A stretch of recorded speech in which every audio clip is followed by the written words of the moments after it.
Forest Mysteries. The watchtower gave Kurt a view of 30 miles in every direction. On a clear day, he could trace the curve of the Conda River from his window, watch the smoke from distant hunting camps rise in thin blue threads, and feel like the only man left in the world. But this was not a clear day. The smoke came first.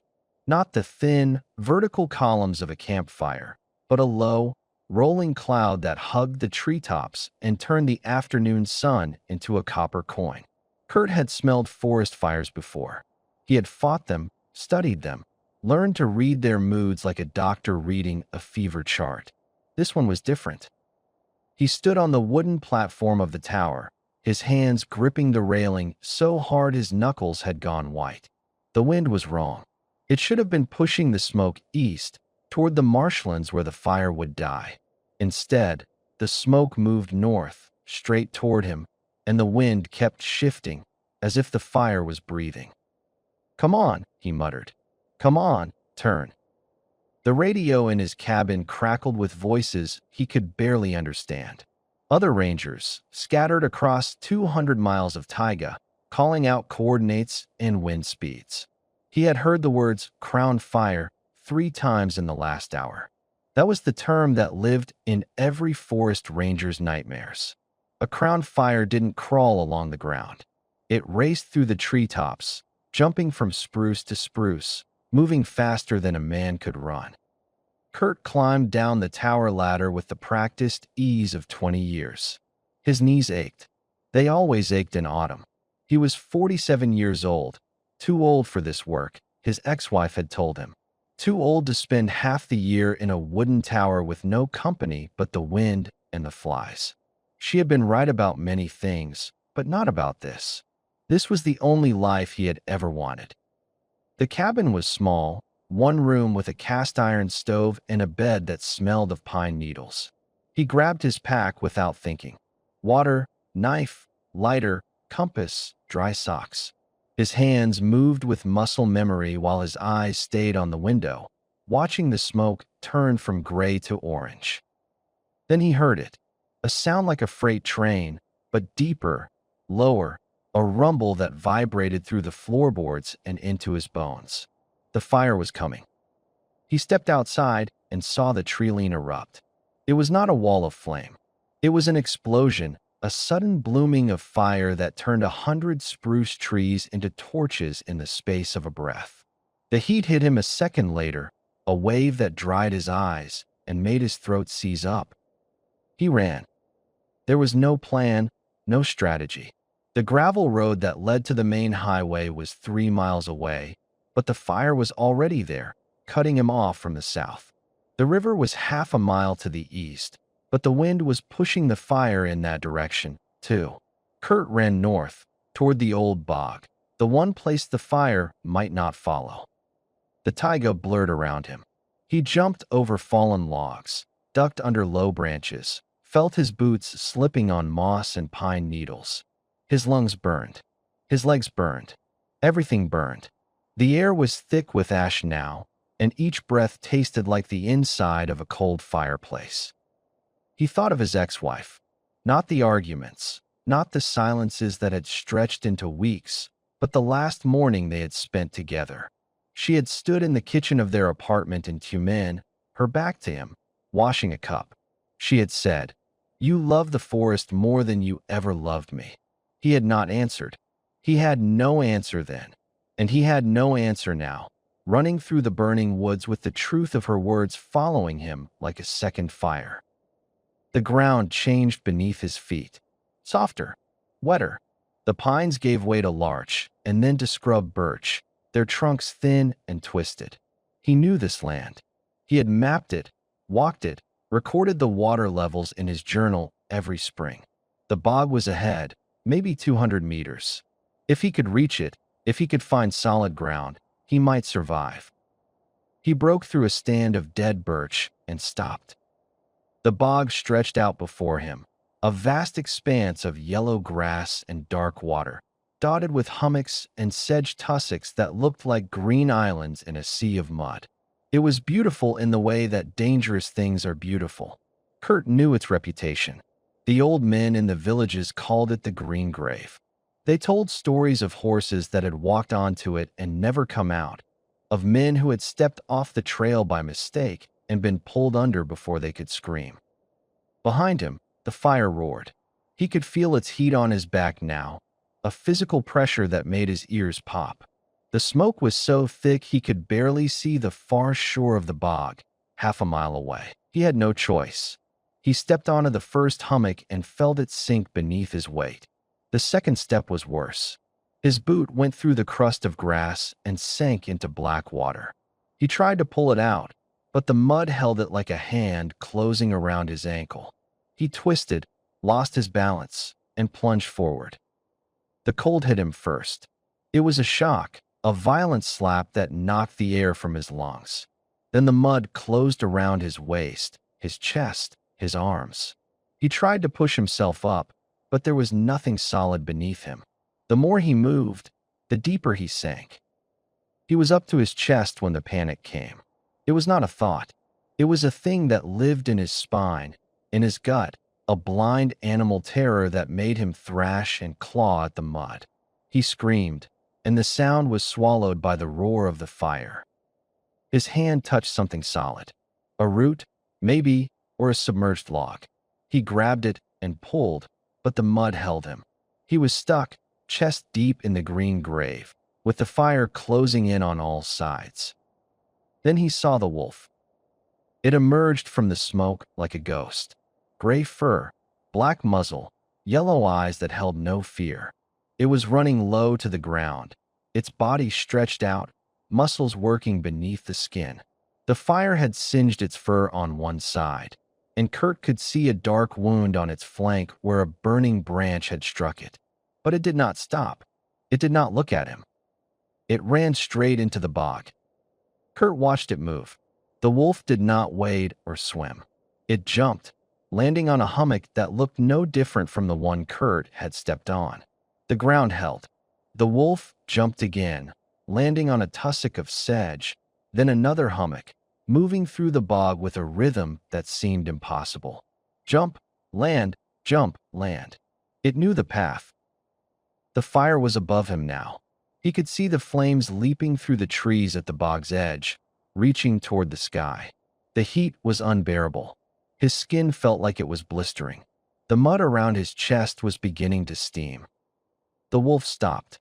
It was 20 meters ahead, standing on a hummock, looking back. Not at him, not exactly. It was looking at the path it had taken, at the series of solid places it had found in the green grave. Then it jumped again, moving deeper into the bog, showing him the way. Kurt grabbed the nearest hummock with both hands and pulled.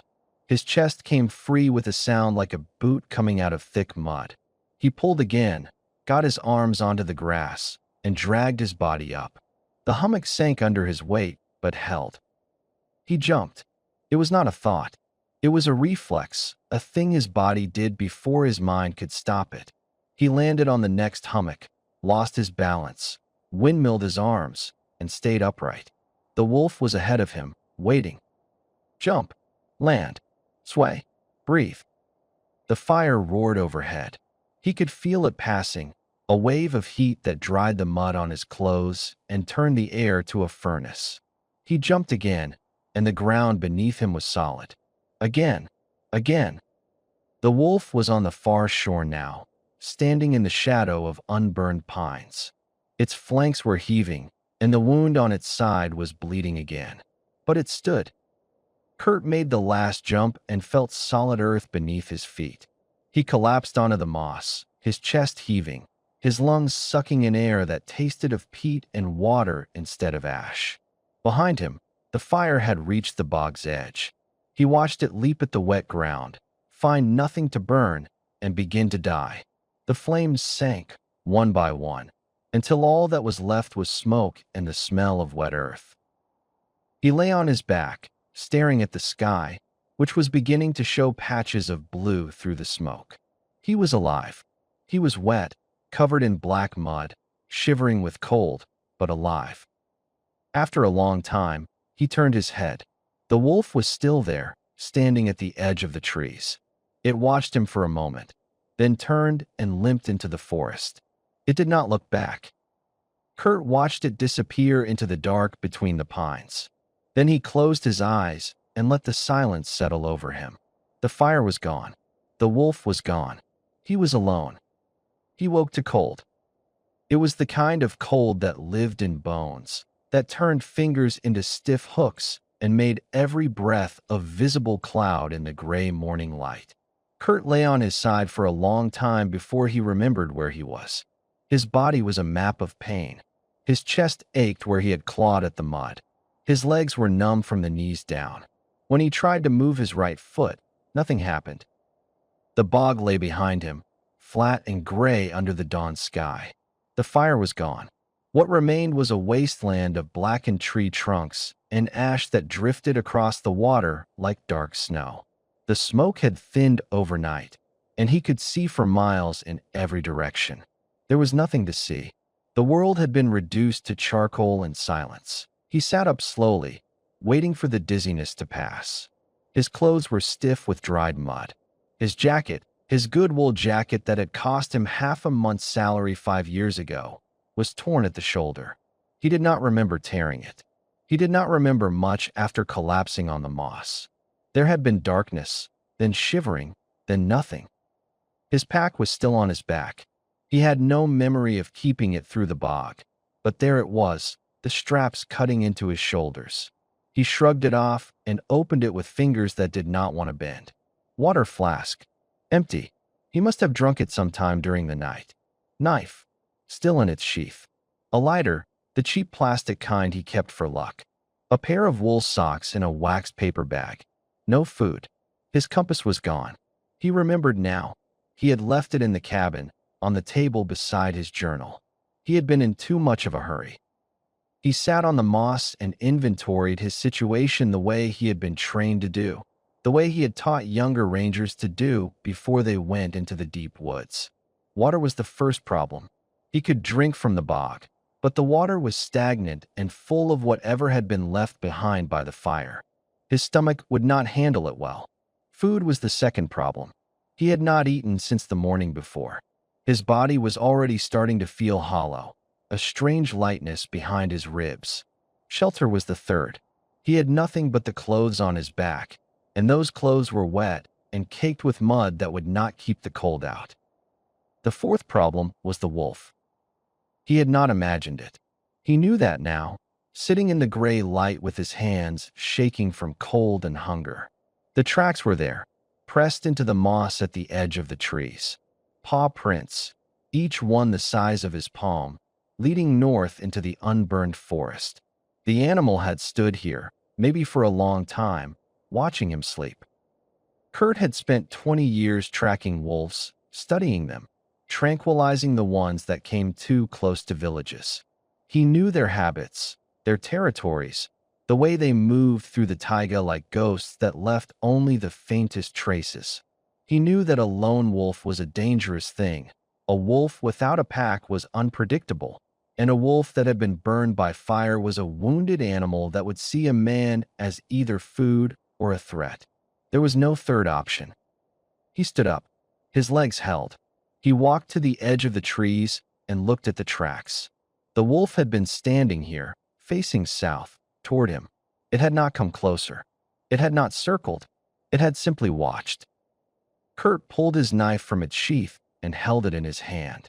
It was a small thing, a blade no longer than his palm, good for cutting rope and cleaning fish. Against a wolf, it was nothing, but holding it made him feel less like prey. He walked into the trees. The forest was different here. The fire had taken everything south of the bog, but this side was untouched. The pines were tall and close together, their branches forming a canopy that blocked most of the light. The ground was soft with years of fallen needles, and the air smelled of damp earth and rot. It was quiet in a way that pressed against his ears. No birds, no wind, just the sound of his own breathing and the soft crunch of his boots on the needles. He walked for an hour, maybe 2. The cold began to fade as his body warmed, but the hunger stayed with him, a tight knot in his stomach that would not loosen. He found a stream, a narrow channel of clear water running between moss-covered rocks, and drank until his belly felt heavy. The water was cold and tasted of iron. He filled his flask and kept walking. The tracks were still there, always ahead of him, always moving north. The wolf was not running. It was walking, matching his pace, staying just far enough ahead that he could see its prints, but not the animal itself. Kurt did not know if he was following it or if it was leading him. He did not know which possibility was worse. By midday, he was lost. He had been walking north, following the stream, but the stream had branched and branched again until he could not tell which fork was the main channel. The trees all looked the same. The moss grew in the same thick carpets on every fallen log. He had no compass, no map, no sun to guide him because the smoke had turned the sky into a white haze that offered no direction. He stopped at the base of a large pine and sat down with his back against the trunk. His legs were shaking, not from fear, though fear was there, a low hum beneath his ribs. His legs were shaking from exhaustion. He had run for his life, nearly drowned in a bog, and walked for hours without food. His body was running out of fuel. He closed his eyes and let his head fall back against the bark. He thought of the cabin, of the journal he had left on the table, the pages half filled with water-level readings and notes about the migration patterns of the local moose population. He thought of the radio, the voices of other rangers calling out coordinates, the last time he would ever hear a human voice. A sound brought him back. It was a soft sound, a brushing of fur against bark, the careful placement of a paw on fallen needles. Kurt opened his eyes and saw the wolf. It was 10 feet away, standing at the edge of a small clearing, watching him. Up close, he could see the damage the fire had done. The fur on its left side was singed down to the skin, and the wound on its flank was a dark line that had stopped bleeding but had not closed. Its ribs showed through its coat. The animal was starving, he realized. It had been starving before the fire, and now it was running on nothing but whatever it could find. They looked at each other across the clearing. Kurt did not move. He did not raise his knife. He did not breathe. The wolf's yellow eyes held him in place, and for a long moment, there was no man and no wolf, only two living things that had survived something terrible and did not know what to do with the silence that came after. The wolf turned and walked into the trees. It moved slowly, deliberately, and after 10 paces it stopped and looked back. The gesture was unmistakable. Kurt stood up. He put the knife back in its sheath. He followed. 3 days passed before Kurt understood that he was not alone in the way he had always believed himself to be alone. The wolf stayed ahead of him, always visible now, never close enough to touch, but never far enough to lose. It moved through the blackened forest with a purpose that Kurt could not decipher, its nose to the ground, its ears swiveling at sounds he could not hear. When he stopped, it stopped. When he drank from streams, it drank upstream, watching him over the water with eyes that held no fear and no recognition, only the flat yellow gaze of something that had learned to wait. On the second day, he found the carcass. It was a deer, or what remained of one. The wolf had made the kill sometime during the night, dragged it to a clearing ringed with charred birch, and eaten its fill. What was left lay in the center of the clearing, picked clean in some places, untouched in others. Kurt stood at the edge of the trees and looked at the meat. His stomach clenched.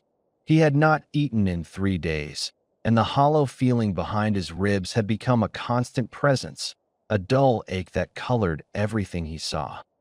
The wolf lay 10 feet from the carcass, its head on its paws, watching him. It had eaten enough to make its belly round, and the wound on its flank had dried to a dark scab that pulled at the skin when it moved. The animal did not rise. It did not growl. It simply watched, and in the watching, Kurt understood something that made his skin prickle with a feeling he could not name. The wolf had left the meat for him. He approached the carcass slowly, his knife in his hand, his eyes on the wolf. The animal did not move. Kurt knelt beside the deer and cut a strip of meat from the hind quarter. It was raw and cold and smelled of blood. His hands were shaking. He brought the meat to his mouth and bit down. The taste was copper and salt and something else, something he had never tasted before, but that his body recognized. He chewed with his teeth, swallowed without tasting, and cut another strip. The wolf watched. Kurt ate until his stomach threatened to push the meat back up, and then he sat back on his heels and wiped his mouth with the back of his hand. He looked at the wolf. The wolf looked at him. "Why?" he said, and his voice sounded strange in his ears, rough from disuse, cracked at the edges. The wolf's ears twitched at the sound, but the animal did not answer. It rose, stretched its front legs out in front of it, and walked into the trees. Kurt followed. On the third day, they came to a river. It was wide and fast, the water gray with ash and silt from the fire, and it cut across their path like a line drawn on a map. Kurt stood on the bank and looked at the far shore, maybe 50 meters away, lined with unburned pines that seemed impossibly green against the gray sky. The wolf walked along the bank, upstream, its nose to the ground, and Kurt followed without thinking. He had stopped thinking about where they were going. The wolf led, and he followed, and the rhythm of walking had become a kind of prayer, a repetition that emptied his mind of everything except the next step and the next. He did not think about the cabin, the journal, the radio. He did not think about his ex-wife's face or the words she had said on that last morning. He thought about the wolf's tracks in the soft earth, the way the animal placed its paws with such care, the way it moved through the world as if it had all the time in the universe to get where it was going. The wolf found a place where the river widened and the current slowed, a gravel bar that jutted out from the bank like a pointing finger. The animal walked to the edge of the bar and stood there, looking at the water. Then it looked at Kurt. He understood. The wolf could swim, but the wound on its flank would open in the cold water, and the current was strong enough to pull a weaker animal under. The wolf was waiting for him to go first, to test the crossing, to show it a way through. Kurt took off his pack and tied it to his shoulders with a strap. He stepped into the water, and the cold hit him like a fist. His breath left him in a rush, and for a moment he could not move, could not think, could only stand there with the water rising to his knees, his thighs, his waist. The current pushed against him, trying to turn him, to sweep him downstream. He leaned into it, planted his feet on the gravel, and walked. The water was up to his chest when he heard the splash behind him. He looked back and saw the wolf in the river, swimming hard, its head above the water, its eyes fixed on him. The animal was a good swimmer, stronger than he had expected, and it reached his side in moments. They crossed together, man and wolf, with the gray water pushing against them and the far shore drawing closer inch by inch. Kurt's feet found the bottom when the water was at his waist. He waded out, his legs shaking, his hands numb, and collapsed on the gravel of the far bank. The wolf came out beside him, shook itself once, and laid down in the sun that had broken through the smoke for the first time in days. He lay on his back and let the sun warm his face. Beside him, the wolf was breathing in the same rhythm he was breathing, and he could hear it, the soft huff of air moving in and out of its lungs, the small sounds of an animal that was not afraid. He turned his head and looked at it. The wolf's eyes were half closed, its body relaxed, its wounded flank rising and falling with each breath. Kurt reached out his hand. He did not think about it. His hand moved across the gravel, slow and deliberate, and came to rest 6 inches from the wolf's muzzle. The animal opened its eyes. It looked at his hand. It did not move away. For a long moment, they lay there on the gravel, man and wolf, with the river running beside them and the sun warming their skin and fur. Then the wolf closed its eyes and went back to sleep, and Kurt let his hand fall back to his side. He did not know why the wolf had saved him. He did not know why it had shared its kill, or led him through the burned forest, or followed him across the river.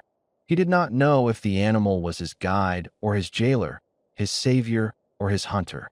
But lying there on the gravel, with the wolf's breathing in his ears and the sun on his face, he understood that he would follow it wherever it went, because following was the only thing left that made sense in a world that had burned to ash. The sun moved across the sky. The wolf slept. And Kurt, for the first time since the fire, closed his eyes and let himself rest without fear. The days that followed had no names. Kurt woke each morning to gray light filtering through pine branches, and he walked, and he stopped when the wolf stopped, and he slept when the wolf slept. Time became a thing he measured in the ache of his muscles and the slow healing of the blisters on his feet. His watch had stopped sometime after the river crossing, the glass fogged with moisture, the hands frozen at a time that meant nothing. He had strapped it back on anyway, because taking it off felt like admitting something he was not ready to admit. The wolf was teaching him things he had known but forgotten. How to read the sky for weather, how to find the softest ground for sleep, how to move through the forest without announcing yourself to everything within a mile. Kurt had known these things once, had learned them in his first years as a ranger when the old men in the villages still remembered what their fathers had taught them. But the knowledge had rusted beneath years of cabin life, of maps and radios, and the comfortable illusion that he was separate from the world he watched. The wolf had no such illusions. On the 5th day after the river, they came to a place where the fire had burned itself out against a rocky ridge. The trees here were not blackened but white, their barks stripped away by the heat, their branches reaching toward the sky like bones. Kurt walked among them with the wolf at his side, and the silence was so complete that he could hear the ash shifting beneath his boots. The wolf stopped at the base of a large pine and began to dig. Kurt watched, curious, as the animal's paws threw up a spray of ash and soil, working at something buried beneath the surface. The wolf pulled out a root, thick and pale, and carried it a few feet away before lying down to chew. Kurt knelt at the hole and found more roots, a tangle of them that smelled of earth and something sweet. He pulled one free and bit into it.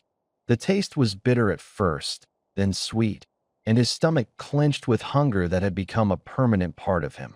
He gathered as many as he could carry and put them in his pack.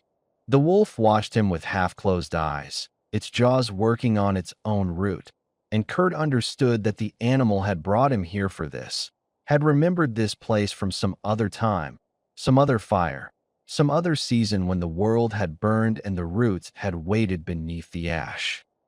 He ate until the hollow feeling in his stomach softened, and then he sat with his back against the white tree and watched the wolf sleep. The animal's ribs were less prominent now, the hollows above its hips not so deep. The wound on its flank had closed into a ridge of pink scar tissue that pulled at the skin when the wolf stretched. Kurt looked at his own hands, at the cuts and scrapes that covered them, at the dirt that had worked itself into the creases of his palms. He thought about the word scar and what it meant.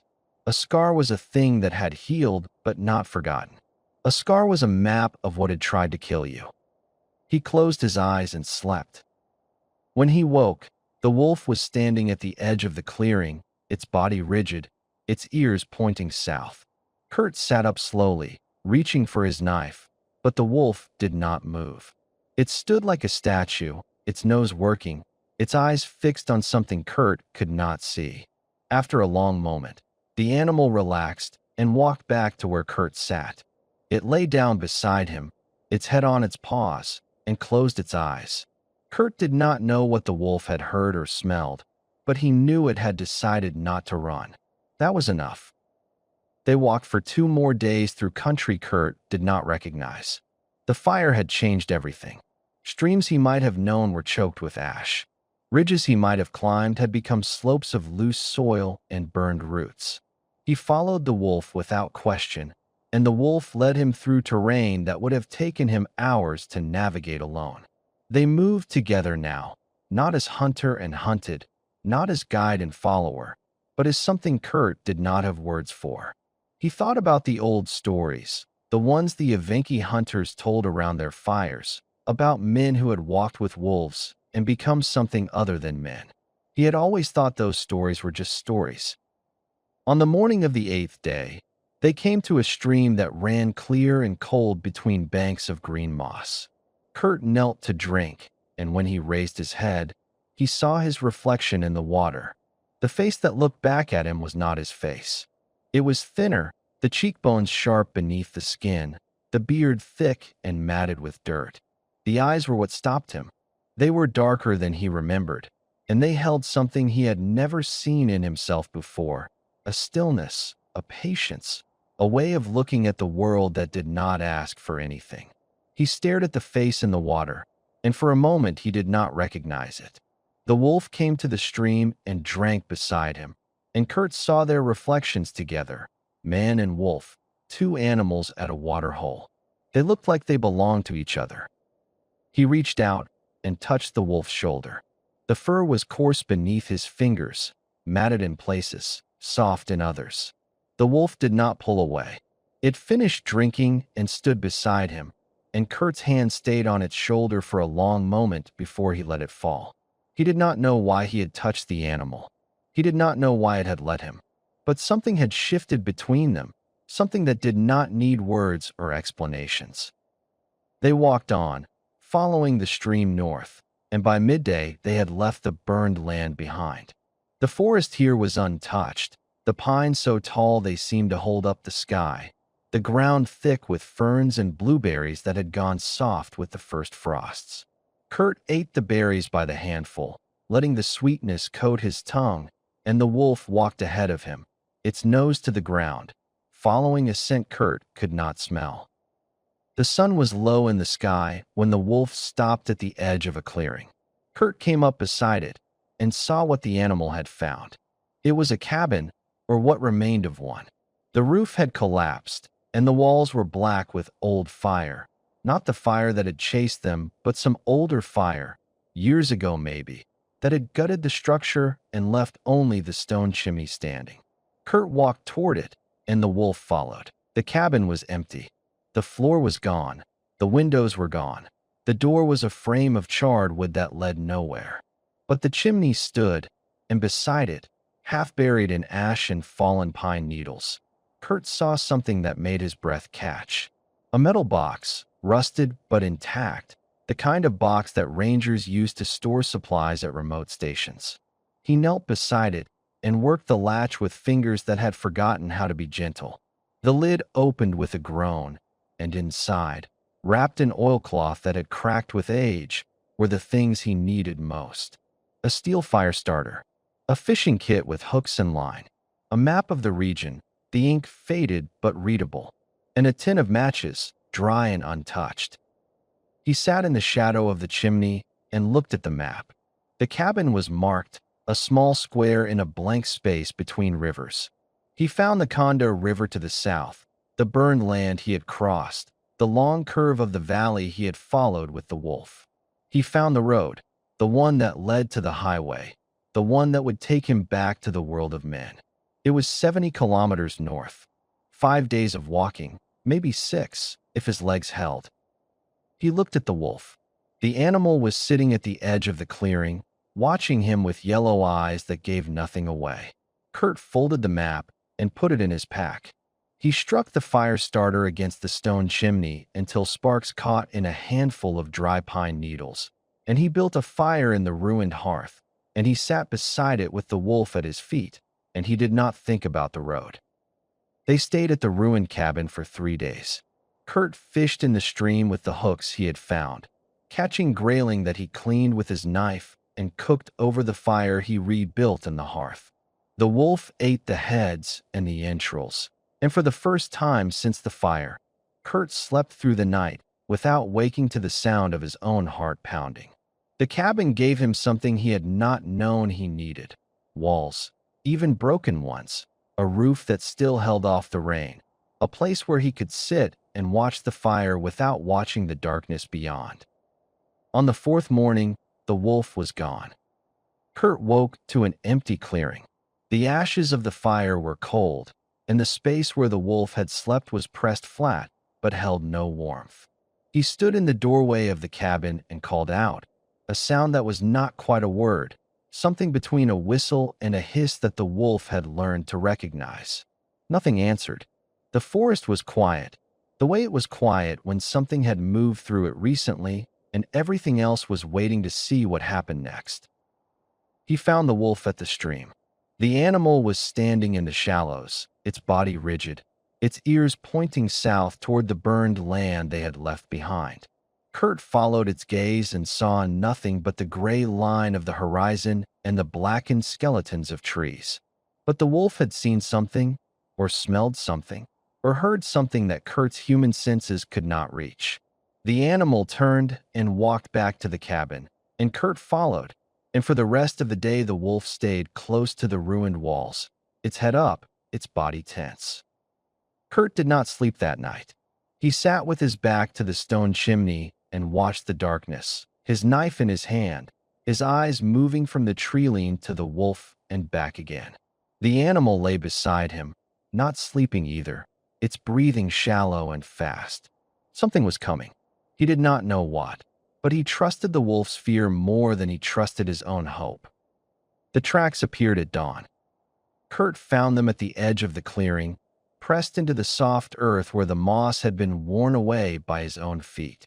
They were boot prints, large ones, the kind of heavy tread that came from men carrying weight.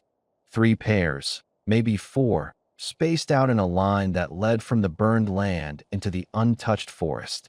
He knelt beside them and touched the edge of one print. The soil was still loose. The men had passed this way yesterday, maybe the day before, moving north with the same purpose that had driven Kurt north for the past 2 weeks. He looked at the wolf. The animal stood 20 feet away, its body low to the ground, its tail tucked between its legs. Kurt had never seen the wolf afraid. He had seen it cautious, watchful, wary, but never afraid. The fear on the animal now was something he could smell, a sharpness in the air that came from the wolf's skin, a trembling in its legs that it could not hide. The wolf was afraid of the men who had made those tracks. Kurt stood and walked back to the cabin. He gathered his pack, the fire starter, the fishing kit, the map. He folded the map and put it in his jacket, close to his chest. He looked at the road on the map, the thin line that led north to the highway, to towns, to people, to rescue. The men had come from the south. If they were rangers, they would have radios, supplies, a way out. If they were something else, he did not want to know. The wolf was waiting at the edge of the clearing. Kurt walked toward it, and the animal turned and led him north, away from the cabin, away from the tracks, away from whatever had made it afraid. They moved fast, faster than they had moved in days, and Kurt's legs ached with the effort of keeping up. The wolf did not stop to hunt. It did not stop to drink. It moved through the forest with a purpose that had nothing to do with food or shelter, and Kurt followed because following was all he knew now. By midday, they had crossed another ridge and come down into a valley that held no signs of the fire. The trees were thick here, old growth with trunks so wide Kurt could not reach around them. The wolf slowed, its breathing heavy, and Kurt saw that the wound on its flank had opened again, a thin line of blood that stained the gray fur. He knelt and the wolf let him touch it, let him press a handful of moss against the wound to stop the bleeding. The animal's skin was hot beneath his fingers, feverish, and Kurt understood that the wolf was running on nothing but will. They rested in the shadow of a fallen cedar, and Kurt took out the map and traced their route with his finger. The cabin was behind them, the burned land behind that. Ahead was a river, then another ridge, then the road. 5 days of walking if they pushed hard. The wolf lay beside him, its head on its paws, its eyes closed, and Kurt looked at the animal and tried to remember what it had been like to be a man who made decisions based on maps and distances and the reasonable assessment of risk.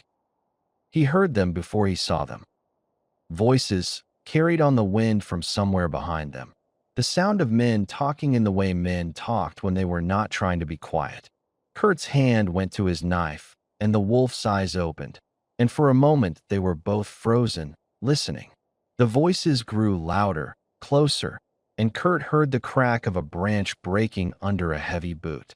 The men were following the same path he had taken, moving north through the valley, not hunting but not hiding either. They were confident. They were not afraid of anything in the forest. The wolf stood. It looked at Kurt, and Kurt saw something in its eyes that he had never seen there before. Not fear. Something older than fear. Something that recognized a threat that could not be fought or fled. The animal turned and walked into the trees, moving away from the voices, away from the path, away from the men. Kurt followed, and as he went, he looked back once and saw the tracks of the men in the soft earth, leading straight toward the cabin where he had slept, toward the fire he had built, toward the life he had left behind. The wolf led him north through the deep forest, and Kurt followed, and neither of them looked back again. They traveled north for 2 more days, and the wolf did not slow. The wound on its flank had closed again, but Kurt could see the animal was running on reserves that were almost gone. The ribs showed through its coat again, and when they stopped to drink its streams, the wolf's legs shook with a fine tremor that did not stop until they began to move again.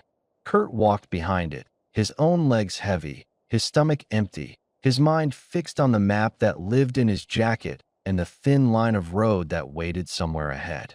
But the wolf did not head toward the road. It headed toward something else, something Kurt could not see. On the morning of the 3rd day, the wolf left the game trail they had been following and moved east into a stretch of forest that had been logged years ago and left to grow back in a tangle of birch and alder. The trees were thinner here, and the ground was soft with old sawdust and rot. Kurt followed, pushing through branches that caught at his pack, and when he emerged from the thicket he stopped. A camp lay in a shallow ravine below him. 3 tarps stretched between poles, a fire pit with cold ashes, a table made from a sheet of plywood laid across 2 stumps. A green canvas tent stood at the far end of the clearing, and beside it Kurt saw a satellite phone, its antenna pointed at a gap in the trees, and 3 rifles propped against a log. 3 men sat around the fire pit. They were drinking from metal cups, their faces shadowed by hats, their clothes stained with dirt and something darker. One of them was skinning something on the plywood table, a small animal that Kurt could not identify from where he stood. The man worked with quick, practiced movements, and when he finished, he threw the pelt onto a pile beside the tent. Kurt saw other pelts in the pile. A lynx, the fur still thick with winter colors. A young bear, its paws curled as if it were sleeping. A wolf, gray and black, the fur matted with dried blood. Kurt's hand went to his knife. He did not know why. The men had guns, and he had a blade the length of his palm. But the wolf pelt lay in the pile, and his wolf was somewhere behind him in the trees, and the men were laughing about something one of them had said. He should have walked down to them. He knew this. They had a satellite phone. They had food, tents, supplies. They could tell him where the road was, or let him use the phone, or give him something to eat. They were men, and he was a man, and men helped each other when the forest tried to kill them. That was the rule. The wolf had not come out of the trees. Kurt turned and saw the animal standing at the edge of the thicket, its body low, its ears flat against its skull. The wolf was not looking at the camp. It was looking at the pile of pelts, at the gray and black fur that lay crumpled among the others. The animal's lips pulled back from its teeth, and a sound came from its throat that Kurt had never heard before, a low, continuous growl that was not a threat but a grief. Kurt looked back at the camp. One of the men stood and stretched, and Kurt saw the patch on his jacket. A hunting license, maybe, or something else. But the man did not move like a hunter. He moved like a man who did not need to hide. He picked up one of the rifles and checked the action, and the metal caught the light, and Kurt saw that the rifle was not for hunting. It was a military model, the kind that poachers used when they did not want to leave witnesses. He should have walked down to them. He was a forest ranger. His job was to stop men like these. He had spent 20 years protecting the animals they killed, the forests they burned, the rivers they poisoned. He had arrested men like these, testified against them, watched them walk out of courtrooms with fines that meant nothing to them. He knew what they would do to a ranger who had seen their faces, their camp, their pelts. The wolf was gone. Kurt turned and saw the animal slipping back into the thicket, moving away from the camp, away from the men, away from the pile of pelts that held the skin of something that might have been its pack. Kurt looked at the camp one more time. The satellite phone sat on the log beside the tent. One call, and he would be out of the forest, back in the world of roads and towns, and people who did not sleep with their hands on their knives. One call, and he would have to explain where he had been, what he had done, why he had followed a wolf instead of finding his way south. One call, and the wolf would be alone. He walked back into the thicket. The wolf was waiting for him at the edge of the logging cut, and when Kurt came close, the animal turned and led him north, away from the camp, away from the road, away from everything Kurt had been before the fire. They walked until the light failed, and when they stopped, Kurt sat with his back against a fallen birch and took out the map. He did not look at it. He held it in his hands, the paper soft with age, the lines of roads and rivers fading into the creases. He thought about the satellite phone, the rifles, the men who would not think twice about a dead ranger found in the burned forest after the fire. He thought about the wolf pelt in the pile, the small paws curled, the fur that had once been warm around a living heart. The wolf lay beside him, and Kurt put his hand on the animal's side and felt the ribs moving with each breath. He did not know why he had turned away from the camp. He did not know if it was courage or cowardice, loyalty or madness. But he knew that when he had seen the wolf's face in the thicket, when he had heard the sound it made looking at the pelts, he had understood something that the satellite phone could not call back. He was not a ranger anymore. He was not a man who walked between worlds. He was something else now, something that slept in the dirt and ate raw meat and followed a wounded wolf through a burned forest, and he did not know if he would ever find his way back. The gunfire came at dawn. Kurt woke to the sound of it, a flat crack that echoed through the valley and sent birds exploding from the treetops. He was on his feet before he understood where he was, his knife in his hand, his heart slamming against his ribs. The wolf was already standing, its body rigid, its ears turned toward the south, toward the camp they had left 2 days behind. Another shot, then another. 3, 4, 5, spaced out like someone was taking careful aim. The wolf bolted. Kurt saw it go, a gray shape cutting through the underbrush, heading south, back toward the camp, back toward the men with the rifles and the pile of pelts. He shouted something, a word that was swallowed by the forest, and then he was running too, pushing through branches that whipped at his face, trying to keep the wolf in sight.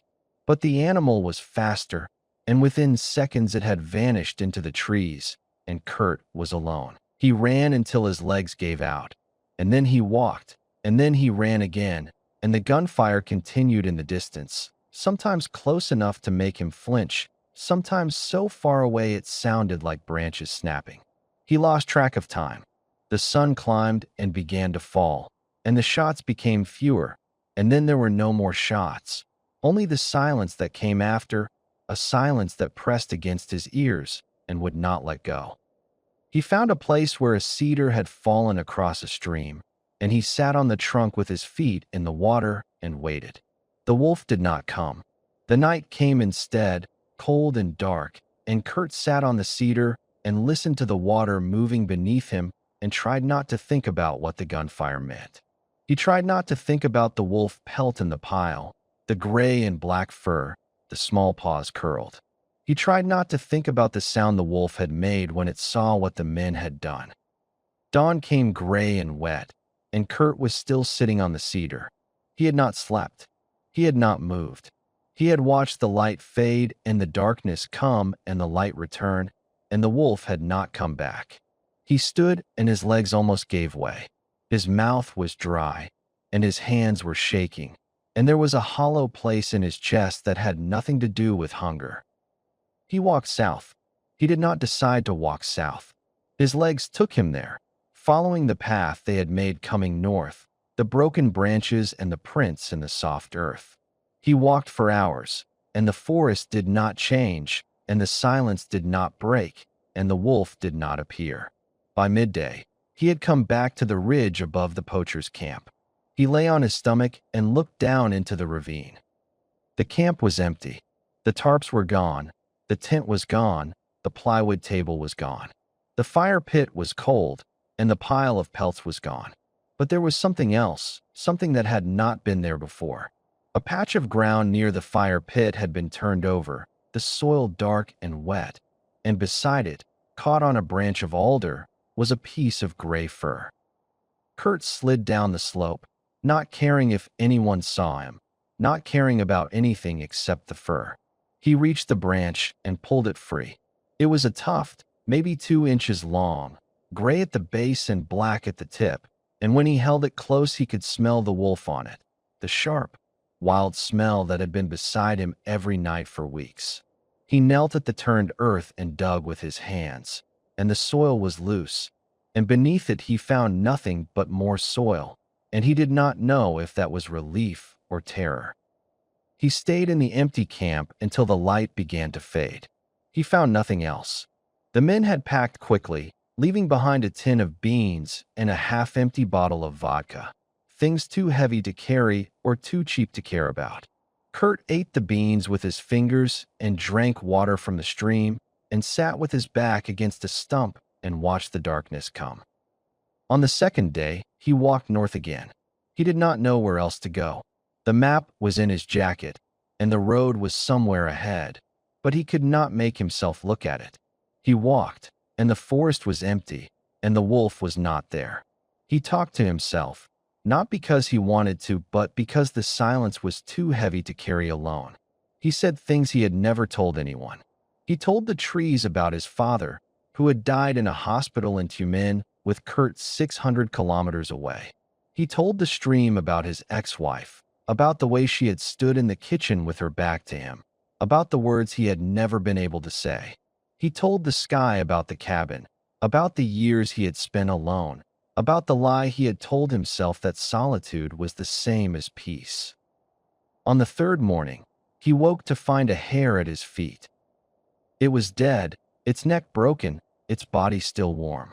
Kurt sat up and looked around, and there, 20 feet away, was the wolf.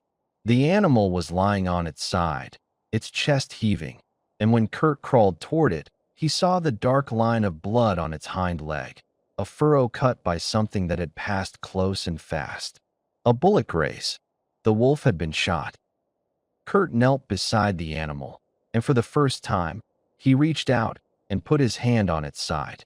The wolf's lip curled, showing teeth, but it did not bite. It lay there, breathing hard, and Kurt felt the heat of its body through his fingers, the ribs moving, the heart beating. The wolf had come back. It had brought him food, and it had been shot doing it. He sat with the animal for a long time, his hand on its side, and the wolf closed its eyes and slept, and Kurt watched the rise and fall of its ribs and thought about what it meant to be followed, to be found, to be brought back from the edge of something he did not have words for. The hare lay beside them, and the forest was quiet, and the wolf was alive. The wolf did not move for 2 days. Kurt stayed beside it, leaving only to gather water from a stream he found 50 meters down the slope, to gather the berries that still hung from bushes in the sheltered places, to build a small fire that he kept burning through the nights. The wound on the wolf's hind leg was shallow but angry, the skin around it hot to the touch, and Kurt cleaned it with water and pressed moss against it the way he had seen old hunters do, the way his grandfather had shown him once, a lifetime ago. The wolf let him do it. It lay on its side and watched him with yellow eyes that held no judgment and no gratitude, only the flat patience of an animal that had learned to wait. On the third morning, the wolf stood.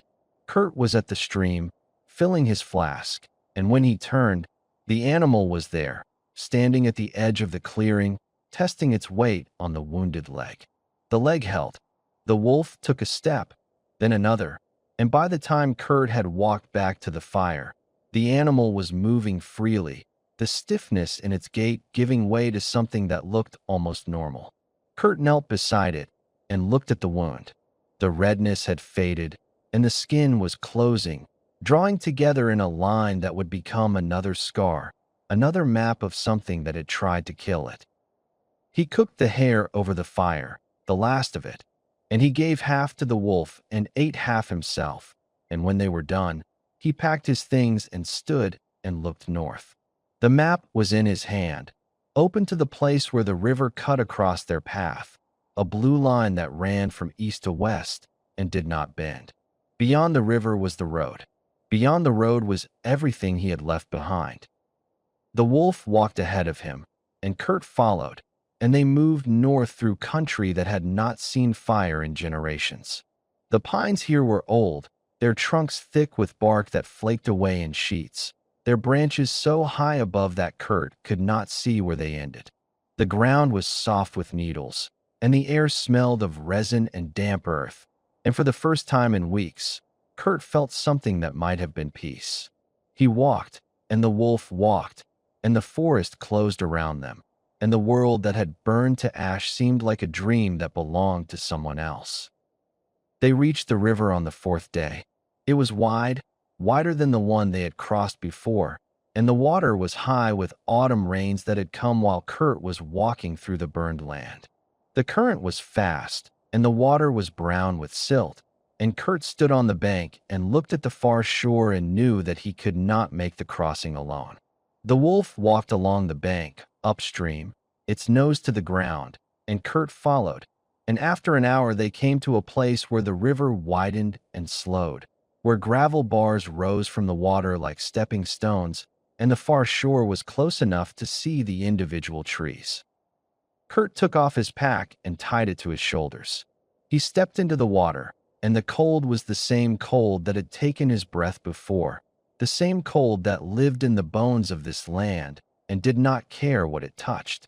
He waded out, and the water rose to his knees, his waist, his chest, and the current pushed against him, and he leaned into it and walked.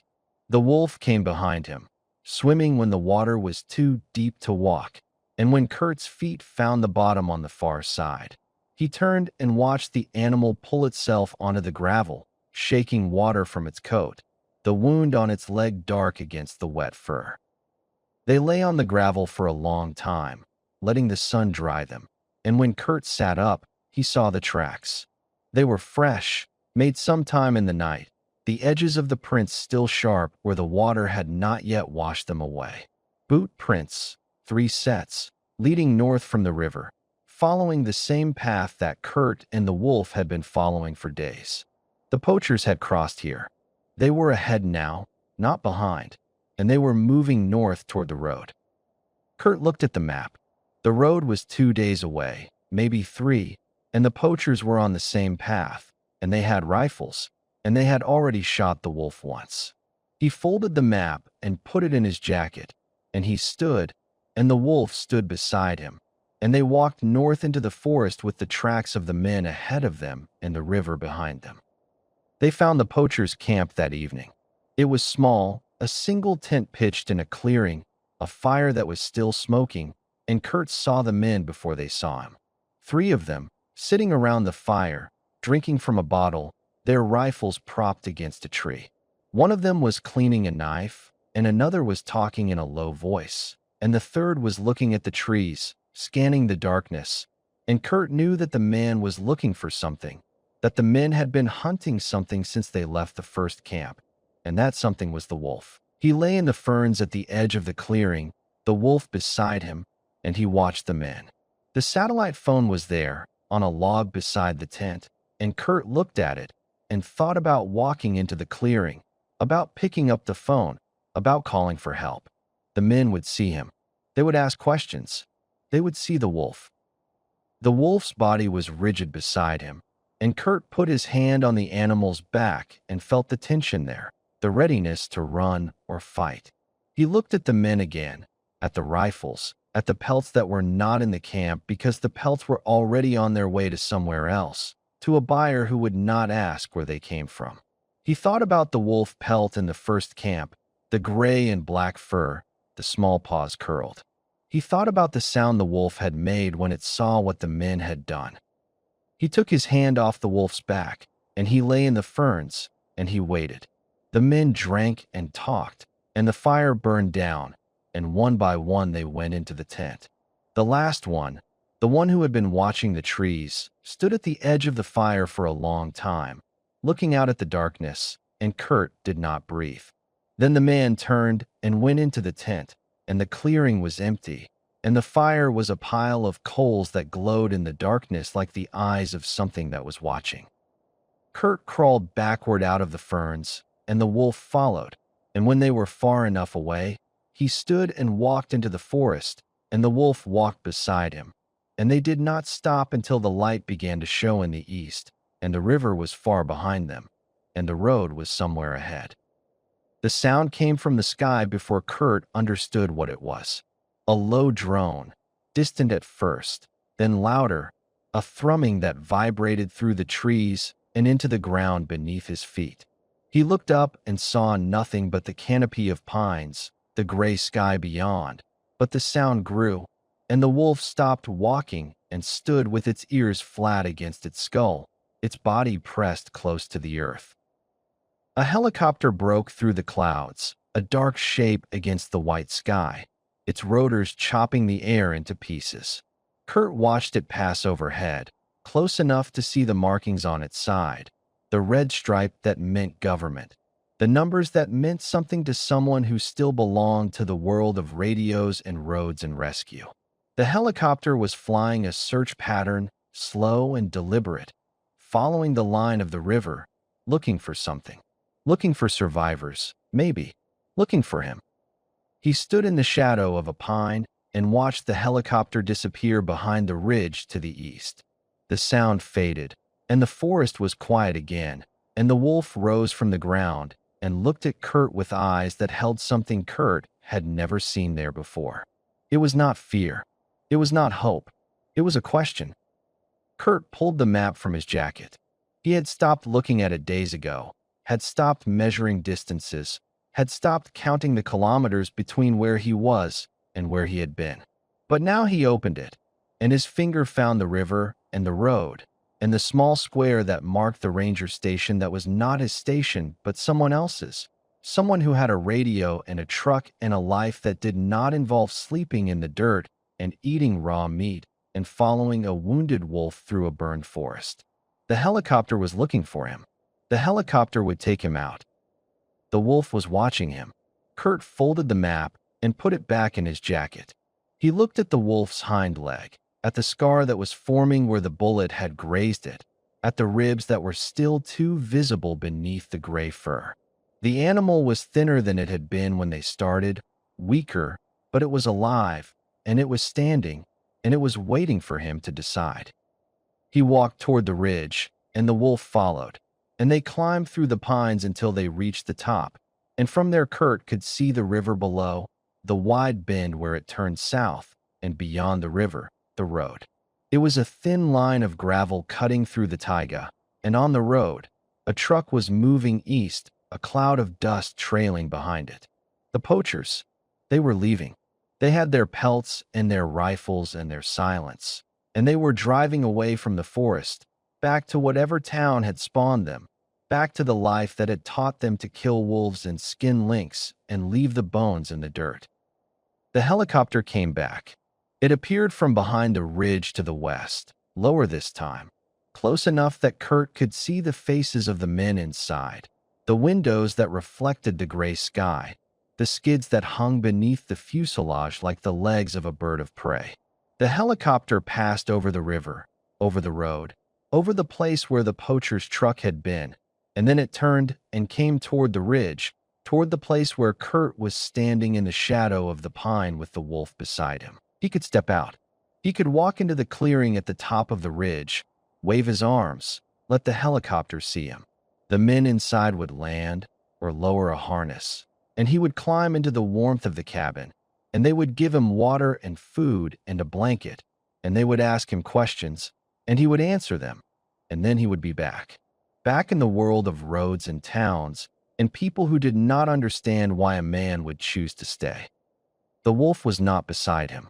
Kurt turned and saw the animal at the edge of the trees, its body low, its eyes on the helicopter, its ears flat. The wolf was ready to run. It was waiting for him to choose. Kurt looked at the helicopter. It was close now, the sound of its rotors filling the air, the downdraft flattening the grass on the ridge. He could see the pilot, a man in a green jacket, his face turned toward the forest, scanning the trees. The helicopter would pass in 30 seconds, maybe less, and then it would be gone, and he would have to wait for the next one, or the one after that, or he could walk to the road and follow it to the station, and the wolf would be alone. The shot came from behind him. The sound cracked through the air, flat and sharp, and Kurt saw the helicopter bank hard, heard the pilot shouting something he could not understand. Another shot, and the wolf was moving, a gray blur that cut across the ridge and disappeared into the trees. Kurt dropped to the ground, his hands in the dirt, his heart pounding, and he looked back and saw them. The poachers. They were not on the road. They were on the ridge, 100 meters down the slope, and one of them was raising a rifle to his shoulder, aiming not at the helicopter, but at the wolf. The helicopter was rising now, its engine changing pitch, turning away from the ridge. The pilot had seen the rifle. The pilot was leaving. Kurt did not think. He was running before he knew he was running, down the slope, away from the helicopter, away from the road, away from everything that could have saved him.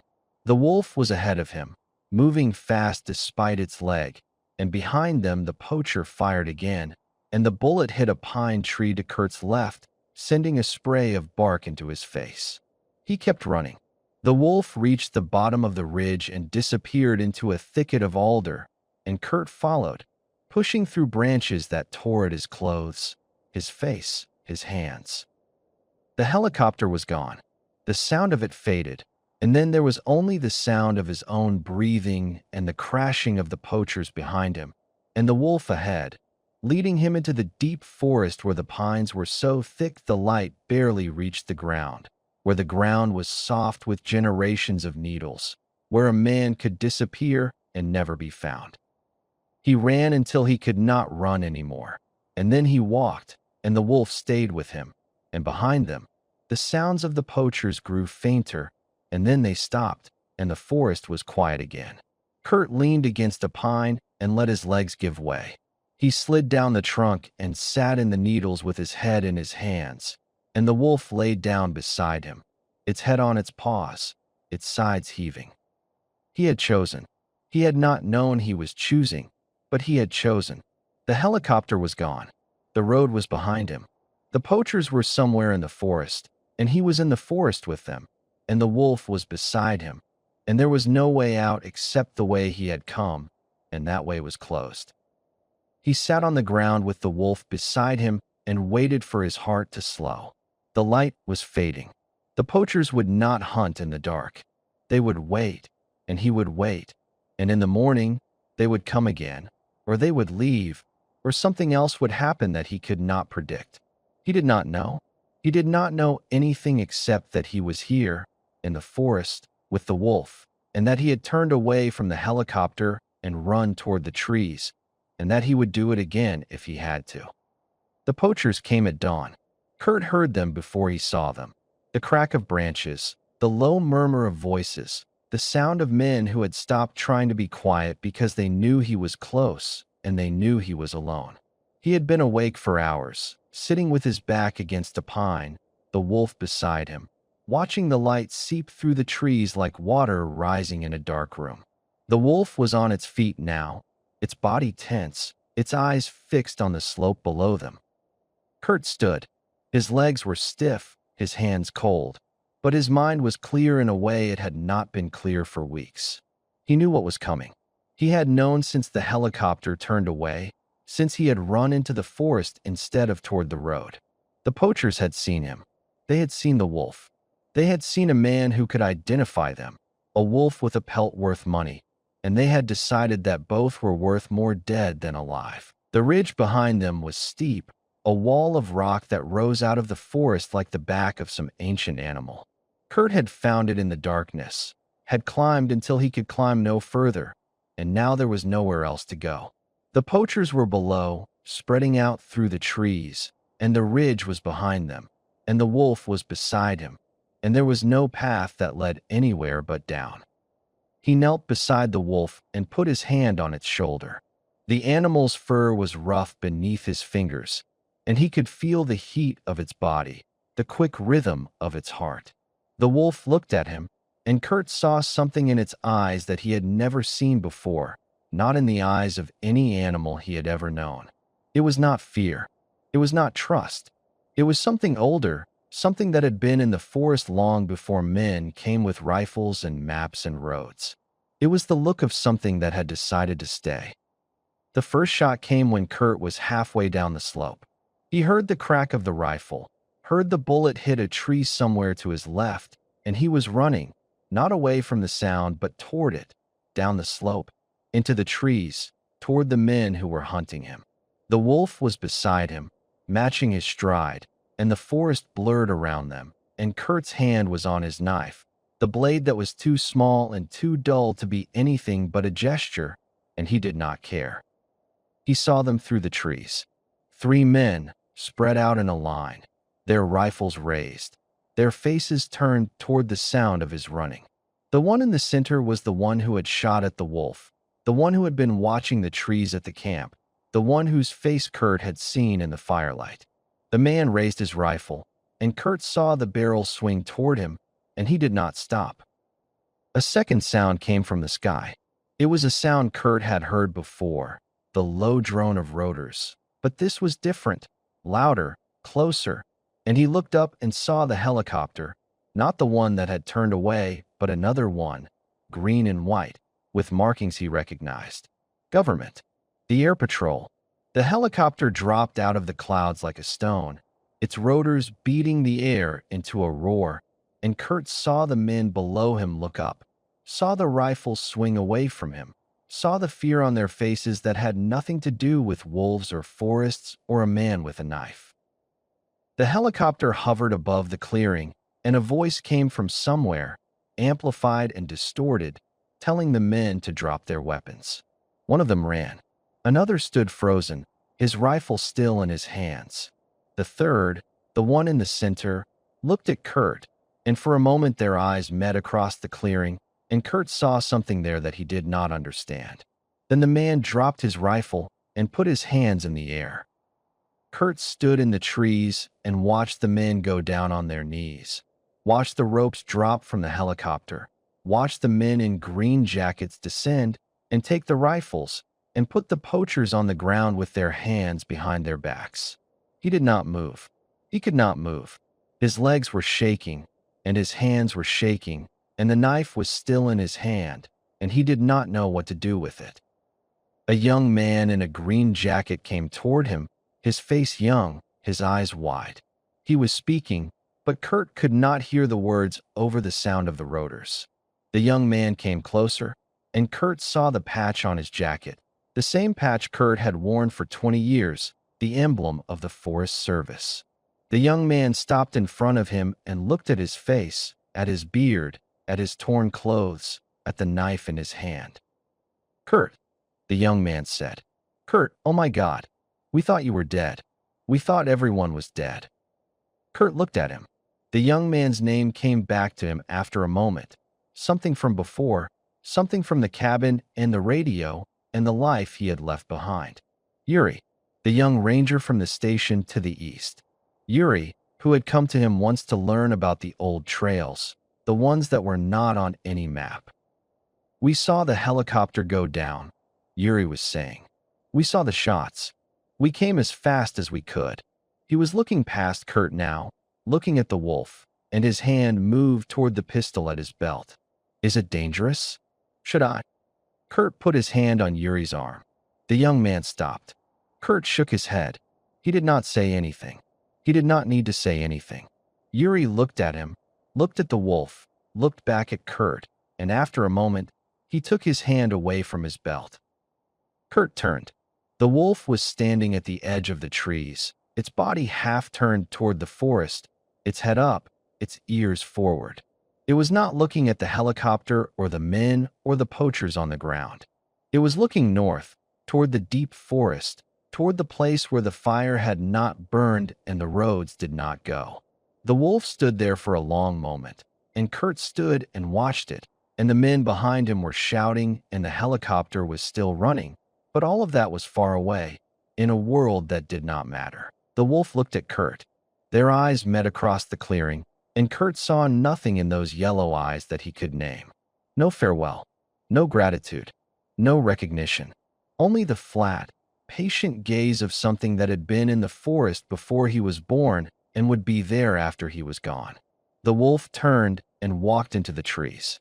It did not look back.